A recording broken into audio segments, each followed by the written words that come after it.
rural area. রাজধানী ঢাকা থেকে মাত্র ৩৫ কিলোমিটার দূরের এক শান্ত জনপদ ধামরাই। এখানে অন্ধকার নামলেই বদলে যায় দৃশ্যপট। দোকানের মালিক জিয়াউল হককে এখন কাজ করতে হয় মোমবাতির আলোয়। ঘন ঘন লোডশেডিংয়ের কারণে মোবাইল নেটওয়ার্ক এখন পুরোপুরি অনির্ভরযোগ্য হয়ে পড়েছে।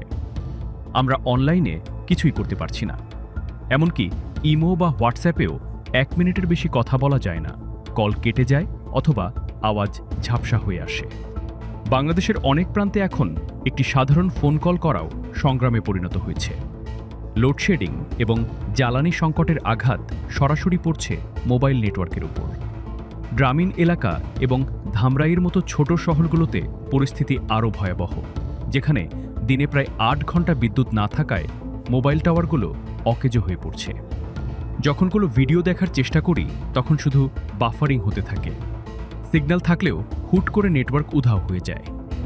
বাংলাদেশে বর্তমানে ১৮,৫০ লাখেরও বেশি মোবাইল গ্রাহক রয়েছে, কিন্তু টানা লোডশেডিংয়ের ফলে নেটওয়ার্কের মান ক্রমেই দুর্বল হচ্ছে।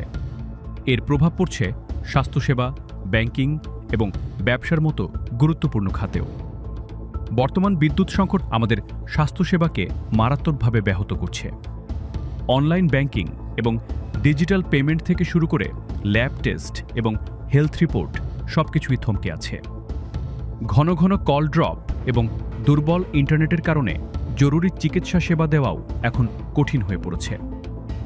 টেলিকম অপারেটররা সতর্ক করে বলছেন, দীর্ঘস্থায়ী লোডশেডিং এবং জ্বালানি সংকট পুরো নেটওয়ার্ক ব্যবস্থাকে ভেঙে দিতে পারে। আমার পেছনে এই মোবাইল টাওয়ারটি এখন ব্যাকআপ পাওয়ারে চলছে, কারণ বিদ্যুৎ নেই ঘন্টার পর ঘন্টা। অপারেটরদের আশঙ্কা, জ্বালানি সংকট না কাটলে অচিরেই কোটি কোটি মানুষ বিচ্ছিন্ন হয়ে পড়তে পারে।